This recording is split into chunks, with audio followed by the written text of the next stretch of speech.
सत्संगत्वे निस्संगत्वं निस्संगत्वे निर्मोहत्वं निर्मोहत्वे निश्चलतत्वं निश्चलतत्वे जीवन्मुक्तिः पुनरपि जननं पुनरपि मरणं पुनरपि जननी जठरे शयनम् इह संसारे बहुदुस्तारे कृपया पारे पाहि मुरा शरीरं त्वं सम्भोधरिमहिलवक्षोर्वैदं तवात्मानं मन्ये भगवति नवात्मानमनघम् अदस्ये मयदाधारणतया विदत्तं मन्दोवा समरसपदनन्तपरयोः महत्वं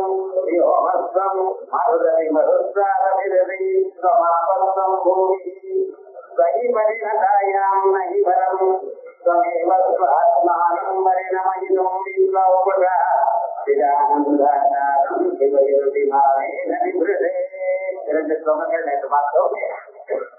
ஒன்று தம்பதிகளுடைய அந்யோன்ய பாவத்தை வளர்க்கக்கூடியதான தலப்பள்ளதான ஒரு ஸ்லோகம். இது ரொம்ப அவசியமாக இருக்கிறதுனால அதை ஒரு தரம் மறுபடியும் ஒரு ரெண்டு மட்டும் பார்ப்போம். அப்ப மற்றொருவரிடம் சூரிய சந்திரால ரெண்டு காலணிகளாகவும் ரெண்டு ஸ்தனங்களாகவும் ரெண்டு கண்களாகவும் இருக்கிறதா சொல்லணும். அதே போல அந்த பரமேஸ்வருடைய சரீரத்தை தன்னோட சேர்ந்து இருக்கிறத வைத்துக் கொண்டிருப்பதனால அர்த்தநாதீஸ்வர ஸ்வரூபமாக ஆனதுனால என்னாச்சு, அவ ரெண்டு பேரும் நவாத்மாவாக இருக்காங்க. நவம்னா புதுசுன்னு ஒரு அர்த்தம், நவம்னா 9 9 விதமான ஐக்கியங்கள் அவளுக்கு ஏற்படும். பேருல ஒரு ஐக்கியம், இவருக்கு சிவன் பேரு, அம்பாளுக்கு சிவான்னு பேரு. உருவத்தில் ஒரு ஐக்கியம், அர்த்தச்சந்திராகாரமா அர்த்த சரீரமாக ஒரு ஐக்கியம். அதே மாதிரியே எல்லா விதமான ஐக்கியங்களும் அதே திருப்தி ஸ்திதி சம்ஹார விரோதான அனுகிரகம் என கூடியதான பஞ்ச திருத்தியங்கள் பண்ணி கொண்டிருக்கார். அது பரமேஸ்வரனுடைய ஸ்வரூபமும் அப்படித்தான். எல்லா விதமான ஐக்கியங்களும் அங்கு ஏற்பட்டிருப்பதனால் அந்த ஐக்கியமான ஒரு ஸ்வரூபத்தை சாதிக்கிறவாளுக்கு வீட்டுக்குள்ள வேறுதலான பாரலௌகிகமான கர்மாக்கள் என்பது ஐக்கியம் இருக்கிறது. வீட்டுக்குள்ள பாரலௌகிகமான கர்மாக்கள்னா லௌகிகமான கர்மாக்கள் ஐக்கியம் சாதாரணமாகவே இருக்கு. அதை பற்றி விசேஷமாக சொல்ல வேண்டியது. முக்கியமாக வேண்டியது கர்மத்தை பண்ணும் பொழுது அந்த அவ ரெண்டு பேரும் ஒருத்தர் சேர்ந்து புண்ணிய கர்மாக்களை பண்ணணும் அப்படிங்கிற எண்ணம் ஏற்படும். அந்த எண்ணம் ஏற்படுறீங்கன்னா அவ மேல 3 தடவை கீழே 3 தடவை இவா எல்லோரு தப்புனார். நீங்க பண்ணக்கூடியதான மற்ற ஜபங்கள் அவாவாளுக்கு தான். ஆனா சௌந்தரிய வகையில் பண்ணக்கூடியதான அம்பாளுடைய ஜபமானது உங்களுக்கு பின்னால பேரனுடைய பட்டங்கள் வரைக்கும் வரும். அதனால வேதங்கள் நப்தா அப்படிங்கிறது நப்திர வேறும் மோதமானோ அப்படிங்கிறது.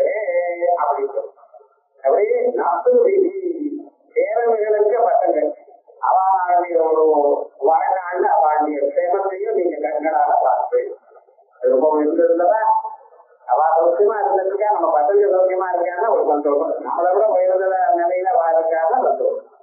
பசங்களோட பேரங்கள் நல்லா இருக்கா, அந்த பேரங்கள் குழந்தைகள் தேதிகள் அவளும் சௌக்கியமா இருந்துருக்கா அப்படின்னு பார்த்து ஒரு நிறைவான ஒரு சந்தோஷத்தோட இருக்கக்கூடியதான நிலை இதற்கு கிடைக்கும். ஆகையால்தான் அதான் சேகனா சேதி உபயதாக அரணதையா சேகன் என்றும் சேதி என்றும் இந்த ரெண்டும் இது உயர்ந்தது இதை தாழ்ந்தது எனக்கூடியதான நிலை இல்லாமல் ரெண்டு பேருக்கும் சமரச பாவம் ஏற்படும் அப்படிங்கிற வருஷம் விசேஷமாக இந்த ஸ்லோகத்துல சொல்லப்பட்டது. அப்படிப்பட்டதான அம்பாளை தியானம் பண்றவாளுக்கு ஐஸ்வர்யங்களும் அவ என்ன நினைக்கிறாளோ அதோட ஐக்கியமாக அதிகமாகவே அவளுக்கு கிடைத்து சந்தோஷமாக இருப்பா அப்படின்னு பார்க்கிறோம். मनस्त्वं व्योमत्वं मरुदति मरुत्सारधिरति त्वमात्मात्वं त्वमापत्वं भूमिस्त्वयि परिणतायां नहि परं त्वमेव स्वात्मानं परिणमयितुं विश्ववपुषा சிதானந்தாகாரம் சிவயுவதி பாதேன விவருடே மனஸ்கம் யோமஸ்கம். ஆமா, நீங்கதான் மனசு, நீங்கதான் ஆகாசம், நீங்கதான் மருத்து வாயு, மருத் சாரதிரதி. அதோட மட்டுமல்ல, நீங்க வாயுக்கு ஃப்ரெண்டா இருக்கக்கூடியதான நெருப்பு. தங்களும் ஜலம் தான், தாங்கள் தான் ஜலம். பூமி, நீங்க பூமியா இருக்கு. பரிணதாயாம் நகிபரம், நீங்க விராட் ரூபமாக விருத்தி அடையும் பொழுது உலகத்துல வேற ஒண்ணும் இல்லை. பரிணமயிதும் விஸ்வபுருஷ, தாங்களே தங்களை மாற்றி உலகமாக மாற்றிக்கொள்ளும் பொழுது, தாங்களே ஸ்வாத்மானம் உங்களையே பரிணமயிதும் மாற்றிக்கொள்வதற்கு எப்படி விஸ்வபுருஷா, எந்த ஸ்வரூபம்? சிதானந்தாகாரம் சிவயுவதி பாவேன விபுருடே, சிதானந்த ஸ்வரூபமாக சிவயுவதி பாவேன, சிவனுடைய அர்த்தக்காரியாக ஒரு தர்மபத்தியாக இந்த உருவத்தை எடுத்துக் கொண்டிருக்கேள் அப்படின்னு சாதாரணமா ஸ்லோகத்துக்கு அர்த்தம். இப்ப இந்த பரமாத்மாவுடைய ஸ்வரூபம் அஷ்டமூர்த்தி விருது அப்படின்னு சொல்றோம். பூரம்பாம்சனலோனிலும் பரமஹர்நாதோ ஹிமாம்சோகுமார பூமி அம்பா ஜலம் பூரம்பாம்சி. அதுக்கப்புறம் அனலக அனிலக அனிலக அனலக நெருப்பு, அனிலக காத்து, ஆகாசம். அதுக்கப்புறம் சூரியன் சந்திரன் எஜமானன், பஞ்சபூதங்கள் சூரியன் சந்திரன் எஜமானன் எனக்கூடியது பரமேஸ்வருடைய 8 உருவங்கள். அதனால அவருக்கு அஷ்டமூர்த்தின்னு பேரு. அந்த அஷ்டமூர்த்தி உருவமா இருக்கக்கூடியதான ஸ்வரூபம் பரமேஸ்வரனுக்கு இது அப்பாண்டிய ஸ்வரூபமாக இருக்கு. அதாவது மனஸ்கம், மனசுன்னு மன பிரதிபலிதமான சைதன்யம், அந்த பிரதிபலித்த சைதன்யம் ஜீவன். மனஸ்கம் வியோமஸ்கம், வியோம ஆகாசம், மருதசி, அதுக்கப்புறம் காற்று, அதுக்கப்புறம் மருசாரதி நெருப்பாக இருக்கு, ஆபஸ்துவம் ஜலமா இருக்கு, பூமித்வம் நீங்க பூமியா இருக்கு, கை பரிணதாயாம் நகி பரம், நீங்க மாறினா வேற ஒன்றும் இல்லை. त्वमेव स्वात्मानं परिणमयितं विश्वोपट चिदानந்தாகாரம். சிதானந்தாகாரம் சித்தாக ஒளியாக இருக்கக்கூடியது சூரியனுடைய சுரூபம். ஆனந்தமாக இருக்கக்கூடியது, ஆனந்தமாக உலகத்தை எல்லோருக்கும் மனசந்தோஷத்தை கொடுக்கக்கூடியதான சந்திரனுடைய சுரூபம். ஆகையால் அஷ்டமூர்த்தி விருது இந்த ஸ்லோகம் இருக்கு. இந்த அஷ்டமூர்த்தி விருதுன்னு சொன்னா உலகமே இருக்கக்கூடியதான தத்துவம் ஒன்றாக இருந்தது முன்னால. இப்பொழுது நாம் பார்க்கக்கூடியதான பலவிதமான பொருள்கள், ஒவ்வொரு பொருளையும் அநேக பல வகைகள். போய் பாருங்க, காய்கறிக்கு கடைக்கு போய் பார்த்து எல்லாம் அது கத்திரிக்காய்ங்கிறான், வெள்ளை கத்திரிக்காய்ங்கிறான், சிவப்பு கத்திரிக்காய்ங்கிறான், வேற ஒரு கத்திரிக்காய்ங்கிறான், நாட்டு கத்திரிக்காய்ங்கிறான். எல்லாம் ஒரே மாதிரிதான் இருக்கணும், சாப்பிட்டா வித்தியாசம் இருக்கு. ஆனா இது வேற அது வேறங்கிறான். தக்காளின்னா பெங்களூர் தக்காளி, இந்த நாட்டு தக்காளிங்கிறான். இல்ல ஒரே மாதிரி தானே இருக்கு. இல்ல சார் வேற இது வேற, அது 20 ரூபாய் கிலோ, 40 ரூபாய் கிலோ. இன்னொருத்தன் இப்ப என்னன்னா, அது உரம் இல்லாமலேயே இப்ப தயார் பண்ணி சார் 80 ரூபாய் கிலோகிராம். காசு கொடுக்கிறவன் தான் விற்கிறவனுக்கு என்ன சார் பாட்டு சொல்லிட்டு ஒவ்வொரு பொருளையும் எத்தனை இருக்கும். கடையில புஷ்பத்துக்கு போறதுல எத்தனை புஷ்பங்கள், ரோஜா புஷ்பத்திலேயே இந்த புஷ்பம் வேற அந்த புஷ்பம் வேற, வெவ்வேறு கலர்ல இருக்கு. பகவான் எவ்வளவு தயார் பண்ணியிருக்காரு, எத்தனை வித்தியாசங்கள் தயார் பண்ணியிருக்காரு. அது இன்னைக்கெல்லாம் பார்த்து கொண்டே இருக்கலாம். அத்தனை வைத்தியம் லாரி லாரியா வந்து விழுந்து, ஒரு குடும்பம் ஆகி ஒரு குடும்பம் இல்லையே. அத்தனை விதமாக உலகமாக யார் உண்டு பண்ணினா? ஒரு பரமாத்மா உண்டு பண்ணின. யார் அந்த பரமாத்மா? ஐயா அவருக்கு பேரு தெரியாது. ஐயா சத்துன்னு நாம சொல்லிட்டு இருக்கோம். சதேவ சோமிய இதமக்கிற ஏகமேவாத்வதீயம், சத்துன்னு பேரு சொல்றோம், அவ்வளவுதான். அது நாம விவகாரத்துக்காக வச்சது. இருத்தல் அந்த பதார்த்தத்துல இருந்து உலகத்தில் இருக்கிற சகல பதார்த்தங்களும் உண்டாச்சு. இது சகல பதார்த்தங்களும் உண்டாக்குனால் எது எதுல இருந்து உண்டானோ அது அதை விட வேறானது இல்லை. தங்கத்துல இருந்து வள உண்டாச்சு, தங்கத்துல இருந்து செங்கிலி பண்ணினேன், தங்கத்துல இருந்து மோதிரத்தை பண்ணினேன், தங்கத்துல இருந்து தோட பண்ணினேன், எல்லாம் தங்கம் தானே. ஏதாவது வித்தியாசம் உண்டோ? அம்பாளுக்கு மாலினி அம்சினி மாதா மலையாள மாலைகள் போட்டு இருக்கலாம். நிறைய மாலை, ஒரு பேட்டு 2 பேட்டு 3 பேட்டு இது போட்டு, ஒரு பேருக்கு 2 தரம் 3 தரம் எல்லாம் போட்டுருக்கலாம். மாலினி அம்சினி, உங்க சிரஸ்ல 2 ஹம்சா அகம் சஹா சஹா அகம் ஹம்ச சோகம் சோகம் ஹம்ச எனக்கூடியதான குரு வடிவமாக அம்பாள் தான் இருக்காரு. காம குரு ரூபேஸ்வரம் நமாமி காமாட்சி அப்படின்னு குரு வடிவமாக இருந்து கொண்டிருக்கார். மாதா அதுல இருக்க அளந்து கொடுத்துட்டு இருக்கலாம். எந்தெந்த அளவுக்கு கர்மா பண்ணிருக்கோ அந்தந்த அளவுக்கு கர்மா பலத்தை கொடுத்து கொண்டிருக்கார். மலையா ஜலவாசனி வரிசை அப்படி நாமாக்கள் போயிட்டு இருக்கார். ஆனா இந்த ஸ்வரூபமும் எங்க இருந்து வந்தது? அர்த்தமூர்த்தி ஸ்வரூபமாக வந்தது. தான் உலகமாகவே மாறி இருக்க. அதனால்தான் அம்பாளுக்கு என்ன பேரு? விஸ்வம். விஷ்ணுதாசனாக மகாவிஷ்ணு பேருந்தார். விஸ்வம் விஷ்ணுர்வடக்காரா பூதபவ்ய பவத் பிரபு. விஸ்வம் உலகமே அவருடைய ஸ்வரூபம். உலகம் எப்படி அவருடைய ஸ்வரூபமாகும்? உலகத்துல நல்லது இருக்கு, கெட்டது இருக்கு. நல்லவாடும் இருக்கா, கெட்டவாடும் இருக்கா. கெட்டவாடும் அம்பாளுடைய ஸ்வரூபம் தானே, சந்தேகமே இல்லை. இல்லை, அதே தான். எல்லா ஸ்வரூபமும் அம்பாளுடைய ஸ்வரூபம் தான். அது நல்லது கெட்டதுன்னு நாம பாக்குறோம். அம்பாளுடைய கண்ணல் எல்லாம் ஒண்ணுதான். யாராருக்கு எந்தெந்த அளவுக்கு கர்மா இருக்கோ அதுக்கு தகுந்த போல பலத்தை கொடுத்தா. கெட்டவாளா இருந்தவாளும் அவளுக்கு நல்ல சந்தர்ப்பத்தை கொடுத்து கொண்டே இருக்கா. அவ பயன்படுத்தல.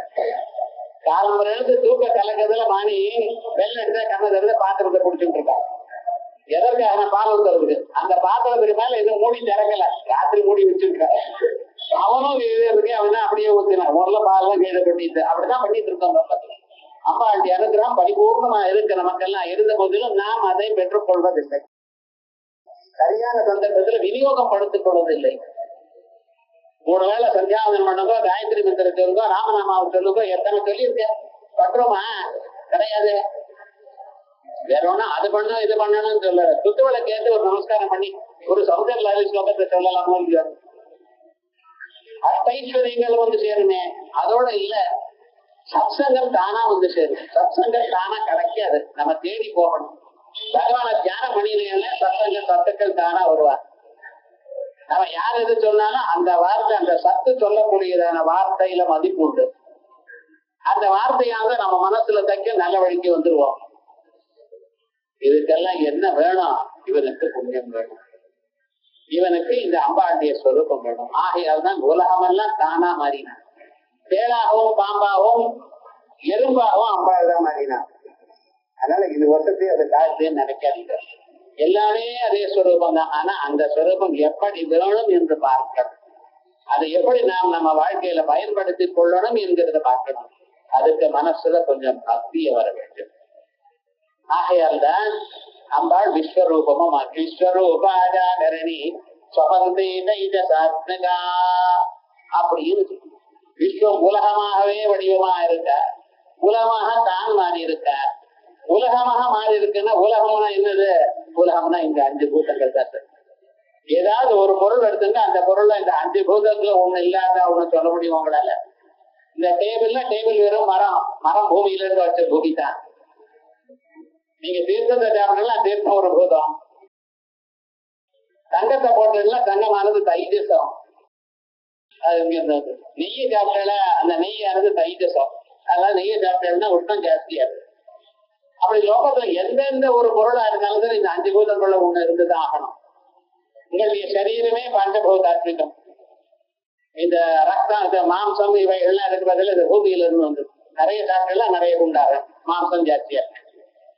அதே போலயே இருக்கக்கூடிய காத்து இருக்கவங்க சரீரத்துக்குள்ள காத்து இருக்கும் பொழுது தொற்றிக் கொள்ளணும். உள்ள புசு புசுன்னு போயிட்டு இருக்க. தூங்குறப்ப பக்கத்துல இருக்கிறவங்க தூங்க விடாம பண்ணிட்டு இருக்கான். காத்து இருக்கா இல்லையா? ஜலம் இருக்கா? உடம்பு முழுக்க ஜலம் தான் சார். ரத்தம் முழுக்க இருக்கு. இந்த ரத்தத்தை டாக்டர் எடுத்துட்டு போனாலும் மறுபடியும் தானா ஊடுறது. எப்படி சுட்டுக்க பார்க்கப்படுறேன். நெருப்பு இருக்கு, வயதுல நெருப்பு கட்டிட்டு இருக்கீங்கிற நெருப்பு இருக்கா இல்லையா? எப்பொழுதும் டெம்பரேச்சர் 98.4 இருக்கா இல்லையா? ஆகாசம் இருக்கா இல்லையா? உள்ள அனாசோட உள்ள போறதோ இல்லையா? இடவெளி இருக்கா இல்லையா? சோ பஞ்சபூதங்கள் இந்த சரீரத்துக்குள்ள இருக்கு. அது மட்டும் இல்ல, இந்த சரீரத்துக்குள்ள சூரியன் சந்திரன் 2 பேர் இருக்கா. சூரியன் யாருன்னா உங்களுடைய இன்டலெக்ட். ஜாதகத்துல சூரியன் நன்னா இருந்தா தான் அவனுக்கு புத்திசாலியா இருக்கும். சந்திரன் ஒழுங்கா இருந்தா மனசு வேலை செய்யும், இல்லைன்னா பைத்தியம் பிடிச்சவா இருக்கும். இப்ப விவகாரம்னா சூரியன் சந்திரன் இந்த 2க்கும் அப்பாற்படவே ஒரு ஜீவன் 8 இந்த சரீரத்திலேயே இருக்கு. இப்படி ஒவ்வொரு பதார்த்தமும் நீங்க அனலைஸ் பண்ணீங்களேனால் இந்த பூமண்டலத்துல இருக்கிற ஒவ்வொரு பொருளும் இந்த 8 பதார்த்தங்கள். ஆகையால் அஷ்டமூர்த்தி பொருத்தாக இருக்கக்கூடியதான பரமேஸ்வரன் அந்த அம்பாள் வடிவமாக இப்படி இந்த உலகத்தை முழுக்க வியாபிச்சிருக்க அந்த உலகத்துல வியாபிச்சிருக்க அம்பாளை நம்ம தியானம் பண்ணினோமே ஆனால் இவனுக்கு வரக்கூடியதான பிராரப்த கர்மால இருக்கக்கூடியதான ரோகங்கள்லாம் போயிடும். அபஸ்மார குஷ்ட க்ஷய அர்த்த பிரமேய பிரபோத ஜர உன்மாதி ரோகாமஹந்த ரோகங்களுக்குள்ளேயே அது ரோக ராஜாக்கள்னு சில பேர். அபஸ்மாரம் எது எப்ப ஞாபகம் வரணுமோ அது அப்ப ஞாபகம் வராது, வேற சமயத்துல ஞாபகம். இது என்ன பண்றது? அவனுக்கு லூஸ் ஆயிடுதுங்கிற எல்லாம் மர கைண்டு போடுதுங்கிற எல்லாம் இதெல்லாம் அபஸ்மாரம். குஷ்ட க்ஷய டியூபர்குலோசிஸ், அது டியூபர்குலோசிஸ் எது லங்ஸ்ல தான் வரும்னு நினைக்காதீங்க, எலும்புலயும் வரும், மசில்ஸ்லயும் வரும், என்னமோ சொல்றான் மாட்டான். அது போன் டிவிங்கிறான், என்னத்தை கண்ணுல டிவிங்கிறான், இன்னதுன்னு சொல்ல தெரியல. அது அது ஒரு ரோகராஜன்னு. பிரமேக உடம்புல முழுக்க எங்க பார்த்தாலும் எரிஞ்சுட்டே இருக்கு. ஜுரம் கடியாரத்தை நீங்க செட் பண்ணிக்கலாம், கரெக்டா 2:30 மணிக்குன்னா வரும். இன்னைக்கு இல்ல நாளைக்கு விட்டோம், நாளைக்கு 2:30 மணிக்கு வரும். நீங்க என்ன அனாசின் குரோசன் எல்லா சின்னு சாப்பிட்டாலும் போகாது. சின்னுனா தானே வியாதி இருக்கு, அந்த பேர் மாத்திரைக்கே அப்படி இல்ல சின்னா தான் பேர் வச்சு. எந்த சின்னு சாப்பிட்டாலும் போகாதான், கரெக்டா மரஜுரம் வந்துடும். ஜுவர உன்மாத ரோகா மகாந்தா இப்படிப்பட்டதான ரோகங்கள். அந்த ரோகங்கள் எல்லாம் போகணும். என்னென்ன இந்த ஸ்லோகத்தை சொல்லுங்க போயிடும். மனஸ்வம் யோமஸ்வம் மருததி பருத்வம் பரிணதாயாம் மகிவரம் தமேவ ஸ்வாத்மானம் பரிணமயிதும் விஸ்வௌபுஷ சிஜானந்தாகாரம் சிவஜிவதி பாவேன விபுருஷே.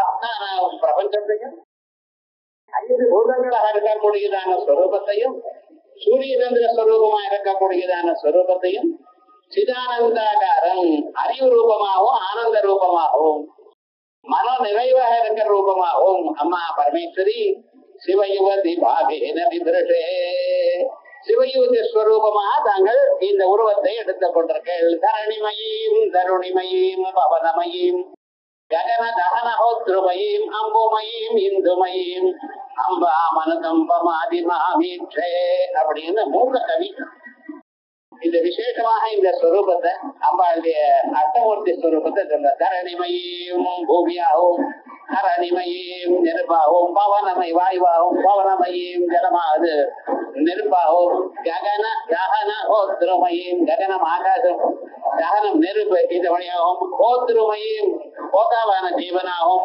அம்புமயீம் ஜலமாகவும் இந்துமயீம் சந்திரனாகவும் அம்பாம் அனுகம்பமாதி மகாமீட்சே எங்களை காப்பாத்துறதுக்காக இந்த உலகத்துல எடுத்துட்டு இருக்கேன்.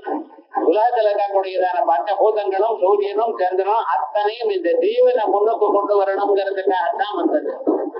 சூரியன் அப்படி பொசுக்கிறார் சார், வெய்யாதீங்க. சபந்தம் நிந்தே தத்விரதம் மழை பிராணம் வாங்குறது சார், வெளியில் தலை காட்ட முடியல, பொம்மையில பார்த்துடும், அது அப்படிதான் பெய்யும். அப்படி பெய்ஞ்சாதான் அங்கே சௌக்கியமா இருக்க முடியும். அது அந்தந்த ஊருக்கு பகவான் எந்தெந்த ஊருக்கு யாருக்கு எவ்வளவு வேணுமோ எப்ப வேணுமோ என்னைக்கு எவ்வளவு வேணுமோ அந்த காட்டு தான் கொடுத்துருக்காரு. உங்க ஒருத்தருக்காக வரல, இந்த ஊர்ல இருக்கக்கூடியதான சமஷ்டியா எல்லோருடைய புண்ணியமும் சேர்த்து வச்சுதான் அதுக்கு தகுந்ததா இருக்கு. நீங்க இதுக்கு கட்டப்படப்படாதுங்கிறவன் இவன் அந்த சமயத்துல வெளியூருக்கு அனுப்பிச்சிருவாரு. எந்த இடத்துல எங்க தாங்கள் இருக்கணும், எங்க சாப்பிடணும், எங்க படுத்துக்கணும், எல்லாரும் ஃப்ரீ டேட்டா ஒன்றும் பண்ண முடியாது. அதனால என்ன விவகாரம் இதுக்கு ஒண்ணு பண்ணலாம், தியானம் பண்ணலாம். அதனால அந்த பரமாத்மாவுடைய ஸ்வரூபத்தை நாம் புரிஞ்சு கொள்ளணும்.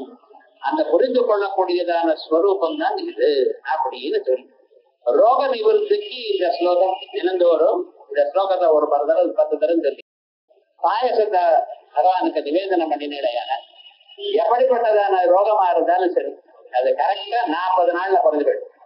அப்படி ஒரு மௌசமான இது சரீரத்துல சர்வ ரோகஹர சக்கரம்னு ஒண்ணு இல்லை. அம்பாண்டி சக்கரத்துல வசின்யாதி வாக்தேவதைகள் அதிஷ்டானமா இருந்து கொண்டு ரோகஹர சக்கரம் அந்த மந்திரம் இது. ஆகையால் பஞ்சபூதங்களாகவும் அஷ்டபூர்த்தியாகவும் இருக்கக்கூடியதான ஸ்வரூபம் தட்சிணாமூர்த்தி ஸ்லோகத்தை உட்பட அஷ்டமூர்த்தி ஸ்வரூபம் சொல்லியிருக்கு. அந்த ஸ்வரூபத்தை இந்த ஸ்லோகத்துல ரகசியமாக மனுஷாளுக்கு எந்த ரோகமும் வரப்படாதுங்கிற ஒரு பிரயோகம் முன்னாலேயே சொன்னேன். இதுக்கு முக்கியமான பிரயோஜனம் அம்பாளுடைய அனுகிரகத்தினால. ஈஸ்வர அனுகிரகா தேவா உப்சாமத்வைத வாசனா மாத்வயகத்ராணாதித்ராணாமுபஜாயதே அப்படின்னு அந்த பரம்பொருளை அறியணும் எனக்கூடியதான ஒரு எண்ணம் அத்வைதத்துல ஒரு ஆசை இவனுக்கு வரணுமே. ஆனால் இவன் அநேக பிறவிகள்ல புண்ணியம் பண்ணிருக்கிறான். அந்த புண்ணியமானது நம்ம எப்படி அதை சம்பாதித்துக் கொள்றது? இது போல ஸ்லோகங்கள் ஆயால்தான் விசேஷமாக இந்த ஸ்வரூபத்தை சொல்லியிருக்கேன். இதையே சொல்லும்பொழுது பாரும் புனலும் கனலும் வெங்காலும் படர் விசும்பும் ஊரும் முருகு சுவை ஒளி ஊரு ஒலி ஒன்றை படச்சேரும் தலைவி சிவகாம சுந்தரி சீரடிக்கே சாரும் தவமுடையார் படையாத தனமிலையே அப்படின்னு விசேஷமாக பாரும் பூமியும் புனலும் ஜலமும் கனலும் நெருப்பும் வெங்காலும் காத்தும் அதே போல படர் விசும்பும் எங்கும் படர்ந்திருக்கக்கூடியதான ஆகாசமும் ஊரும் முருகும் வாசனையும் சுவை ரசமும் ஒளி அது ரூபமும் ஊரும் ஸ்பர்சம் அதே போல ஒலி சப்தம் இவைகள்லாம் ஒன்றா சேர்ந்து இருக்கக்கூடியதான ஸ்வரூபமான அம்பாளுடைய ஸ்வரூபம் சிவகாம சுந்தரி சீரடைக்க அம்பாளுடைய அனுகிரகத்தினால் சகல க்ஷேமமும் இவருக்கு உண்டாகும். சகல விதமான ரோக நிவர்த்தியும் ஏற்படும். இந்த ரோகங்கள் என்கிறது இதுக்கு பேஸ் எங்க இருக்கு தெரியுமா? நம்ம மனசுல இருக்கு. அதனாலதான் வியாதின்னு சொல்றேன். நீங்க இந்த வியாதிக்கு முன் காரணம் ஒண்ணு இருக்கு, ஆதி. அந்த ஆதியானது முத்தின பிறகுதான் வியாதி ஆறது. நமக்கு ஒரு டெம்பரேச்சர் வந்திருக்கு, ஜுரம் வந்திருக்குன்னு சொன்னா அது இன்னைக்கு வரல, ஒரு 10 நாளுக்கு முன்னால இருக்கு. அதனுடைய பரிணாமம் தான் நமக்கு தெரியுது. அது முதல்லயே அது போக்க முடியாது. தெரியும் சிம்டம்ஸே தெரியாது. அது எப்ப நமக்கு சிம்டம்ஸ் தெரியுதோ அப்ப முத்தி போச்சுன்னு அர்த்தம். அதுக்கப்புறம் தான் நம்ம டாக்டர் கிட்ட போறோம். டாக்டர் என்ன பண்றாரு? ஒரு 4 மாத்திரை எழுதி கொடுத்துட்டு நாளைக்கு வாங்குவோங்கிறார். என்ன சுவாமி இது போட்டு ட்ரை பண்ணி பாருங்க, டெஸ்ட் பண்ணி பாருங்க. இது அவரும் மனுஷன் தானே. உலகத்துல யாரு சார் முதல்ல இருக்கக்கூடியதான டாக்டர் யாரு தெரியுமா? பரமேஸ்வரன் தான் டாக்டர். இல்ல அம்பாள் ஒத்திட்டா எல்லாத்துக்கும் சர்வ வியாதி விநாசினி, எல்லா வியாதியும் போக்கடிக்கிறது அந்த தத்துவம் தான். நம்ம சாதாரணமாக ஏதோ ஒரு மருந்து வாங்கி கொண்டிருக்கோம். கர்மந்தரி வடிவமாக பரமாத்மா மகாவிஷ்ணு வந்து நம்மளுக்கு அனுகிரகம் பண்ணி கொண்டிருக்காரு. வசுதா நாம அங்க பாக்குறது இல்லையே. நம்ம இங்க டாக்டர் இருக்கா, அங்க இருக்கா, இங்க இருக்கா நம்ம பாக்குறோம். உங்களுக்கு எந்த சமயத்துல எந்த மருந்து தேவையுமே அது உங்க வீட்டிலேயே பின்னாலே முளைச்சிருக்கும். அதனாலதான் நம்ம பிளாட் கட்டிட்டோம். உழைக்க விடாது, எங்கேயும் இருக்க விடாது. கிராமத்துல போல வேற எங்கேயும் இல்லை, அங்கேயே போயிருக்கோம். அதை எடுத்து பசுமாடோ அல்லது அதுக்கு யாரு டாக்டர் இருக்கா? காட்டுல இருக்க மிருகங்கள்லாம் அதுக்கு என்ன டாக்டர்? யாராவது ட்ரீட்மெண்ட் அதுக்கிட்ட வியாதி வராதோ வரும். அது என்ன பண்றது?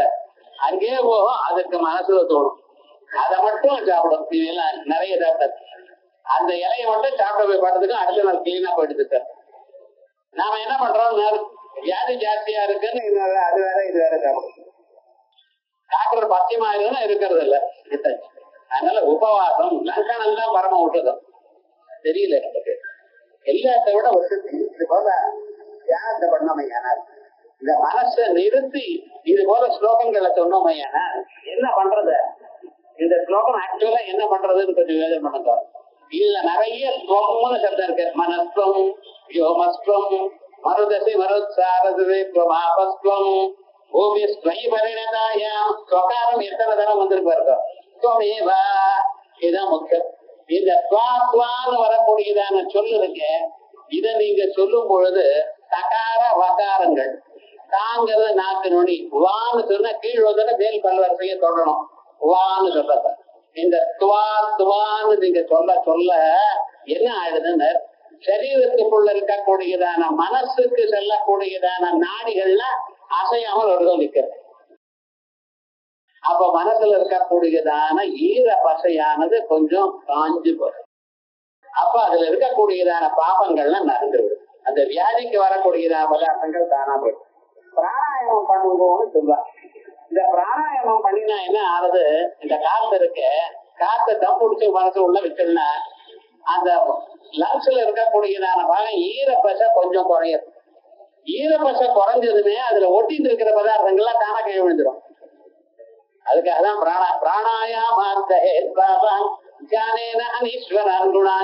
அப்படின்னு யோக சாஸ்திரம் சொல்றது. சாதாரணமாக அதனாலதான் காயத்ரி மந்திரத்திலும் சந்தியாவந்தனத்திலேயே காலையில 3 பிராணாயம், மத்தியானம் 3 பிராணாயம், சாயங்காலம் 3 பிராணாயம் பண்ணுவோம். ஒரு நாளைக்கு 9 பிராணாயாமங்கள் பண்ணினால இந்த சரீரத்தில் இருக்கக்கூடியதான எந்த புதுசான ரோகம் ஒட்டாது. நம்ம அதுக்காக தான் சந்தியானத்தை விட்டோம். அது பண்ணினாதானே பிராணாயம் பண்ண வேண்டி வரும், வியாதி வருது. இந்த மனசுல ஆதி தேர்மையானால் அது கொஞ்ச நாளைக்கு இதை புத்தி போய் வியாதியாக தெரியுது. அதனால்தான் இந்த ஸ்லோகங்கள்லாம் என்ன பண்ணியிருக்காங்க, நம்ம அறியாமலேயே இந்த ஸ்லோகத்தை சொல்லிட்டே இருந்தால் அந்த நாடிகள் மட்டும் சஞ்சரிச்சு அவளுக்கு நல்லது ஏற்படும் அப்படிங்கிறது. இது எப்படி பண்ணியிருக்காங்க, பக்தி இருக்கிறவாளுக்கு அவளுக்கு தெரியாமலேயே இந்த பலமும் வரணும். இந்த பக்தியினால சித்த சுத்தி ஏற்பட்டு ஆத்ம தத்துவத்தை அறிந்து கொண்டு மோட்சத்தை அடைகிறது அது வழி. ஆனா இப்ப அந்த தெரியறதுல வியாதி இல்லாம கிடைக்கும். அதே போல மனசுக்கு ஒரு நிறைவு வரணும். அப்படிப்பட்டதான இன்சிடென்டல் பெனிஃபிட்ஸ் வரணுங்கிறதெல்லாம் இந்த ஸ்லோகத்துல விசேஷமாக சொல்லியிருக்கு. இந்த ஸ்லோகம் ரோக நிவர்த்திக்கு ஒரு பலம் இது சொன்னோம். அதே போலயே சில ரோகங்கள்லாம் போகிறதுக்காக தனியா அடுத்ததாக தபனசி கோட்டி திதிதரம் பரம்சம் வந்து பரிமித பார்ஸ்வம் பரிமிதாயமாராத்யம் பக்தியாரமிதே நிராலோகே லோகே நிவசதி ஆலோக பவனே அப்படின்னு அவன் ஸ்வப்பிரகாசமான ஜோதிஷ்வரூபத்துல இவன் இருக்கிறான் அப்படின்னு மேல சொல்லப்படுறது. இத